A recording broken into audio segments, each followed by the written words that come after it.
Yan. Between the nipples or imaginary nipples, and then place the heel of the second hand on top of the first so that the hands are overlapped and parallel. Yan. Ito yung tamang proper position. No? Hindi yung masyado naka-backward siya. No, kapag ito kasi yung weight ng body mo ay nandyan, and then dapat forward yung mag-isa. Yan. So, paano naman kapag nasa bed na siya? Kunyari mataas yung bed masyado. Kasi kung push-pull or kung masyadong mababa naman yung bed, i-adjust natin. Okay. Sir, sa infant, pakita lang natin. Meron naman demonstration naman ng overall mamaya. So, ganun pa din na paano sa infant. Okay, position shoulders over hands. Sir, ito pala mo na position shoulders over hands and with elbows back up on times. And press down and release pressure smoothly, keeping hands back up on all times. Make sure na yung hand natin, bilog hand ay nakadikit bagay sa chest bone mo masyado. So, ito yung ating CPR. Okay. So, ito ay yung sequence no gagawin nyo mamayang hapon. May hapon ba bukas?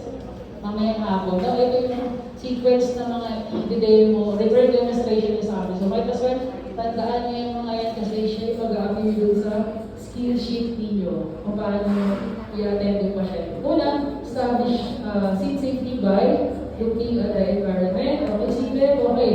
Wala, okay naman, no? The seat is safe. Then introduce yourself to establish authority. Sir, ako po si Troy. I'm a trained first aider. Pwede po akong tumulong. Okay na. After nun, lalapit sa pasyente, determine ang responsiveness, yung moving at saka yung breathing ng pasyente, tinignan. Hey, are you okay? Hey, are you okay?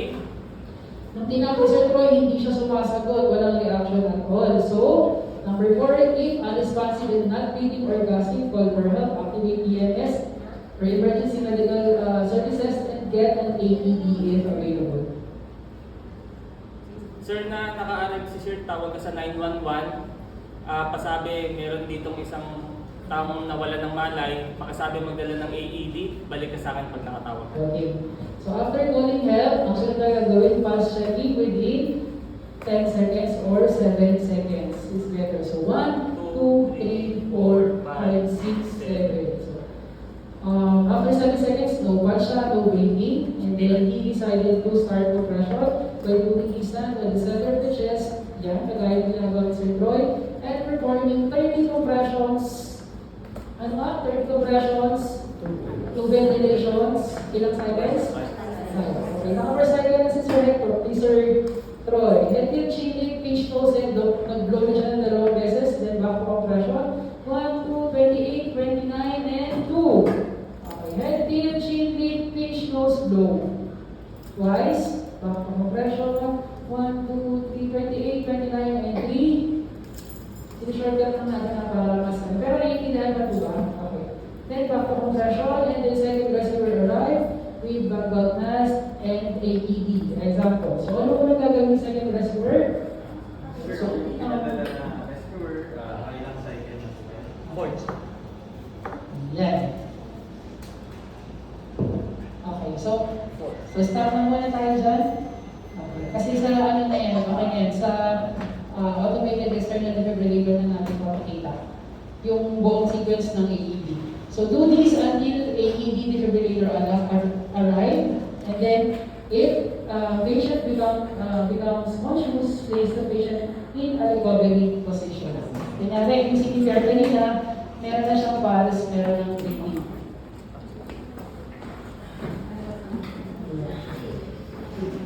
So paano ang recovery position? Sa labas ng hospital. So, itaas natin yung kaliwang kamay na malapit sa rescuer.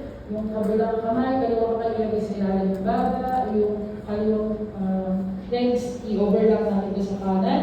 Hawakan ng kaliwang kamay yung kanyang kaliwang balikat. Tsaka yung kanang kamay, nakalagay sa hip. And, yan, i-harap natin yung pasyente sa atin. Then, sa kanan natin pwede gawin yung secondary assessment sa kanya. Kung ano bang nangyari sa kanya. Example, maday lang siya. Gusto mong makita na, ano ba yung reason? Baka may something pumasok din sa likod. So, pwede natin siya gawin na secondary assessment. Okay? Okay, so okay na ba tayo dito, sir? Next ay infant. So, kung na lang sir, Peter Paul sa infant.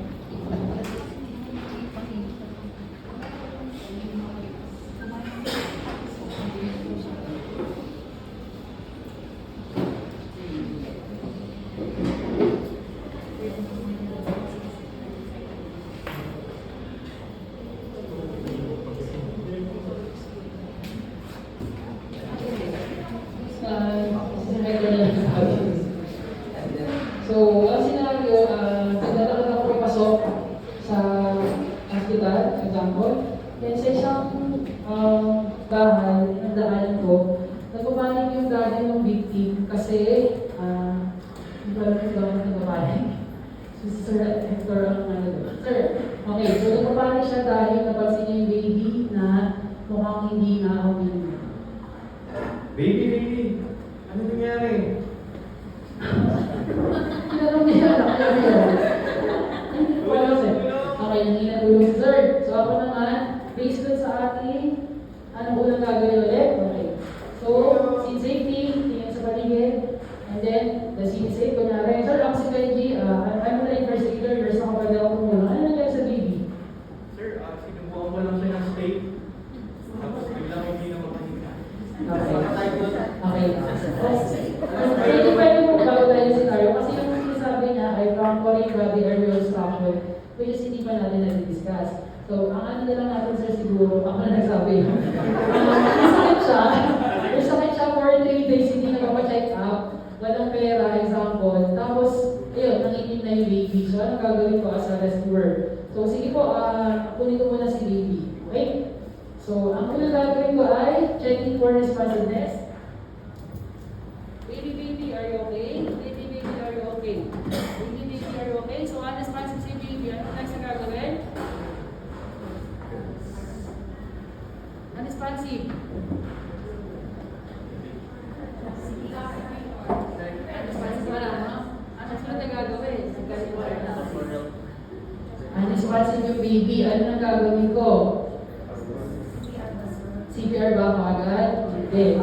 So, una, kapag ang baby kasi care first siya, hindi siya kagaya ng adult na kailangan mo muna tumawag. So, after now, check for responsiveness baby, are you okay? Hindi siya nagsasalita. Check the files kaagad. So, dito, 1, 2, 3, 4, 5, 6, 7. Okay. Sabihin na natin kung pulse to breathing. Then, I have to initiate compression by doing and yung thumb ko and yung index finger. Ilagay lang natin sa center of the chest. Yan. Ay, babakit dalawang daliri, then ito na yung compression sa ito. Okay? So, yan yun. Perform ilang pumps? 30. 1, 2, 3, 4, 5, 6, 7, 8, 9, 10, 11, 12, 13, 14, 15, 16, 17, 18, 19, 20, 21, 22, 23, 24, 25, 26, 27, 28, 29, and 1. And then, ibibigay tayo ng 2 rescue bed. Okay. Pag kay baby, mas mainam kung mouth-to-mouth and nose yung kasama. Pero kung hindi naman mouth-to-mouth.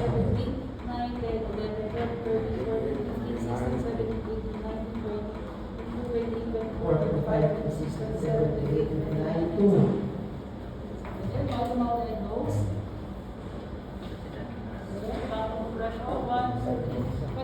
Pag-beep mo na yan, sir. 8 and 5. And then, after nun, check for pulse. 1, 2, 3, 4, 5, 6, 7. Okay. Sabi natin kanina, care first. Ito na yung ginawa natin, nag-operasyon na tayo. Then after nun, call for help. Ma'am na naka-white and blue, pwede call 117 or 911. Meron tayong victim dito, isang 8 months old. Sabi mo ng doctor and ambulance. Then, balik po kayo sa akin. So, no pulse to breathing pa rin. No pulse to breathing pa rin. So, 1, 2, 3, 4, 5, 6, 7, 8. after some time, dumating na yung second rescuer. Sir, kami po yung classic rescue na tinawagan nito. Ay, nasa cycle po kayo, sir? Yes, sir, second cycle na po. Still no pulse and Not breathing. So ngayon, magiging 2 rescuer na tayo. So pag 2 Pag 2 responder na, pag 2 rescuer na, ang counting natin ay magiging 15 is to 2. For how many cycles? 10. Okay, so ang tinatawag natin technique na gagamitin natin ay two-thumb hand and sweeping technique. So, ganito siya. Maganyan. Okay? Maganyan siya. So, 15 is to 2. Okay, 15 is to 2. 10 cycle. 2 rescuer. 1, 2, 3, 4, 5, 6, 7, 8, 9, 10, 11, 12, 13, 14, 1. 1, 2, 3, 4, 5, 6, 7, 8, 9, 10, 11, 12, 13, 14, 2. 1, 2, 3, 4, 5, 6, 7, 8, 9, 10, 11, 12, 13, 14, 3. So hanggang 10. 1, 2, 3, 4, 5, 6, 7, 8, 9, 10, 11, 12, 13, 14, 15, ay 10. Okay. So after nun, check for pulse. 1, 2, 3, 4, 5, 6, 7. Pag may pulso, mahina na, recovery position. Pag kay adult, pag gano'n na, huwag yung pagpapalit kasi minsan napagpapalit na eh. Kasi infant yung inaano nila, recovery na pag gano'n. Hindi po. Infant po yan, so baby siya. So pagka recovery, pag baby, burping. Okay? Pag ganyan siya. Okay? I-observe din namin yung pagbuhat niyo doon sa dami. Kasi i-consider din natin siya na baby talaga. Kasi yung iba, kamusta naman yun, di ba? Nabali na yung liig. So, ganun pa rin. Ganyan, ganyan. Burping. Yan ang recovery position na baby. Okay? Thank you, Sir Lee. Yung paggamit ng, ano tawag ito? Ang bubag, brother bag, mask, no? Some of you na-observe namin na medyo hindi alam gamitin properly. So ito, yung ang tawag dito ay face mask, no? Yung pointed na to ay nakalagay siya lagi dun sa may nose area. Sometimes kasi naging ganito, baliktad. So, para ma-zip na mabuti at mabigay ng hangin, yung hangin effectively, dapat nakagalan na sa point, na sa ilong yung pointed. Tapos, meron tayong tinatawag na C, letter C, and D. Letter C, nakahawak yung kamay natin, yung thumb na dito sa pointed, saka yung ating index finger nakalagay sa may baba. Nakadiin dyan to make sure na nakasip yung buong face mask. Yung tatlong daliri nakalagay sa jaw, sa ilalim ng baba. So, ito na siya. Ano? So, ganito yung proper standard way natin. Yun yung C, bag mask. No? Pag nasa mga areas tayo, hindi yung iba kasi ganito. Maghawak. So, ganito yung tama. Letter C and D. And make sure na naka-hyperextend yung leg. Okay. Okay lang po tayo lang na kumabak. Kilala siya, nag-check siya ng responsiveness, unresponsive, nag-call for help siya, nag-check for pulse siya, 0-0, nag-CPR siya. Okay? And then, after some time, dumating na yung second responder. Usually, si second responder yung may dala ng AED at saka bag mask device. Also known as ambu bag. Ambu bag po ay mali. Okay. So, sir, morning po. Kami po yung passengers na nawag ninyo. May mabilis na endorsement. Verbal. So, pati nga paas, power on.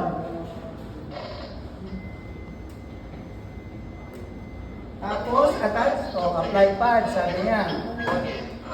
Pag hindi mo pa yung kinakabit, kukulitin ka ni AED. Pag hindi mo pa siya nakakabit, apply pad. Nade-detect niya. So, didikit mo siya. May drawing. Ganun. Analyzing heart rhythm.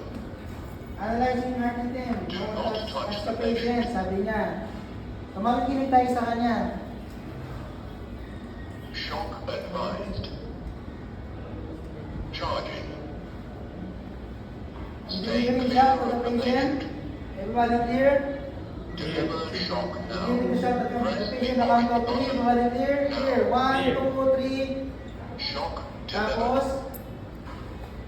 If needed, start speaking CPR. CPR. Palit naman. Si second responder naman yung mag-CPR. Si first responder naman yung magbibigay ng bag. So ma-observe niyo meron siyang beat. Di ba? Sasabayin lang natin yung beat ng AED. Ngayon, kung naka-30 tutukan na, pag 31 mo na, 32, 35, hindi pa rin siya nagre-reanalyze, ibig sabihin nun mabilis yung CPR natin. Okay? So automatic siya, magre-reanalyze siya every after 2 minutes. Okay? Yun lang importante doon. Okay? Any question? Hey, are you okay? Sure, I want to. Dali. That's in bandaging the forehead. Hairstylist ko po. Nose on the forehead. This bandaging technique is used to secure persons placed on the forehead.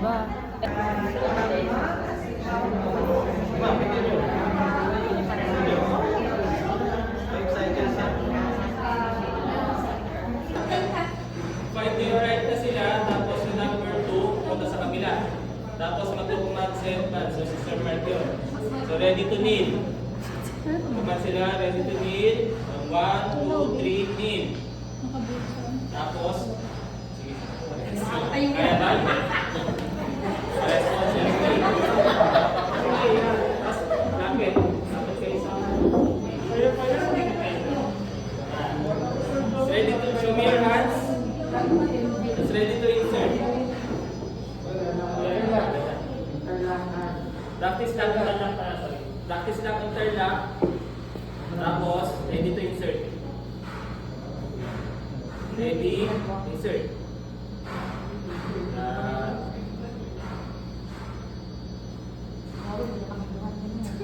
Pag down, pag nag-insert, pag down na, pag down. Dapat pump down. Pag down ko nag-insert. Alam nyo ba? Tapos gano'n Dapat sila. pump down kasi pag Palm down. pag ano, Kapag yan, magagasgas ka agad dito sa one.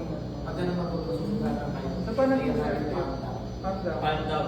Insert. Okay, insert. Ang next command niyan, put the patient on her knees. So, isang knees. So, after nito, itataas sa one knees nyo. So, pare-parehas na ngayong right knee. Okay, command. Sige, sige. 1, 2, 3. Okay. Command ko siya.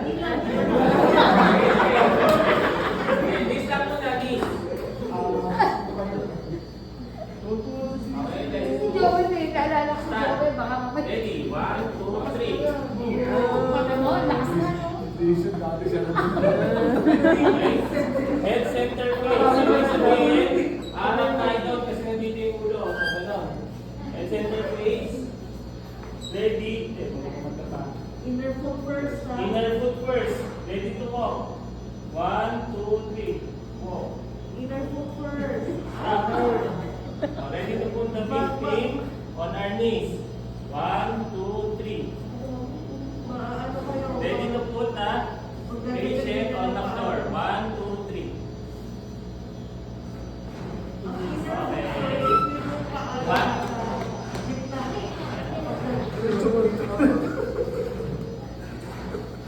Nakakatayo pala eh. Babae naman. Ayoko na. Madali lang. Tuman. Dali. So, in 9 steps muna, 9 steps. So, paano yung 9 steps? Tignan mo. So, paano yung 9 steps? Doon. O, kneel. Tapos lapit. Tapos, position. Tapos ikaw, mahamte, mapapanod. Sabay mo lang. Tapos, sarapin mo yung paa niya.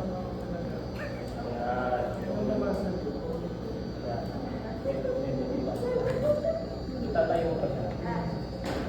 Pantaw. Tapos, stand mo. Stand na sa sanay mo ng tubig mo. Tapos hawak-hawak na. Matas pwesto ka na sa likod mo. Tapos, since parehas naman silang babae, pwedeng sa loob ng dibdib. Sa may loob. Pero kasi kung lalaki yung rescuer, dapat dito lang. Kasi parehas naman silang babae, pwedeng interlock.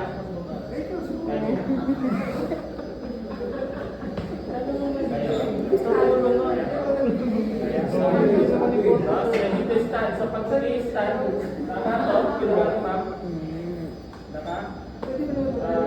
Straddle position siya. Naka siya. Position na ganito. Squat pala, squat. Para pag tayo mo niya, hindi siya matutumba. Tapos si ma'am, nakaalala yun dun sa, nakapatay dun sa paa. Para hindi i-slide. So, like kaya.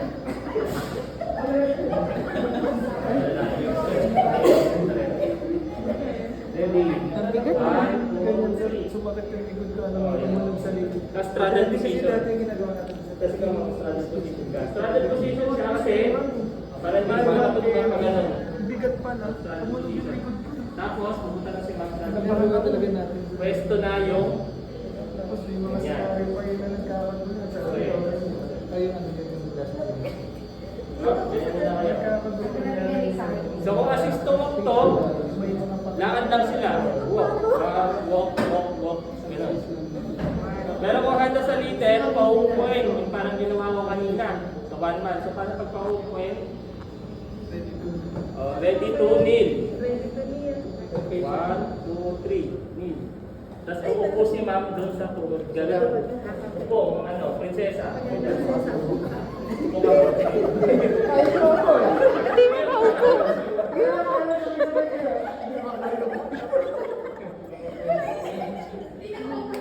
yung siguro ba yung Ayan, ganyan. tumatawa siya sa ano. Para walang tiwala sa Pag handa sa liter, sabihin, practice lang, interlock sila ng isang kamay, tapos nakakapay yung isang kamay. So, ito lang yun. Practice lang, interlock, yung sabihin, ganyan. So, practice, lock, interlock. Ready to insert. Ready, 1, 2, 3, insert. Yun lang sila. So, yan na. Direkta talaga. So, ito na yung forma nila, tapos ready to stand. So, nakalakay dyan. Ready? Kaya? Kaya mo.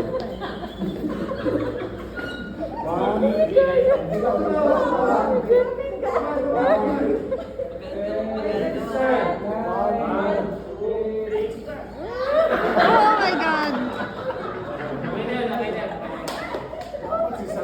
Basta pag kayo nilang gano'n, so ready to walk na,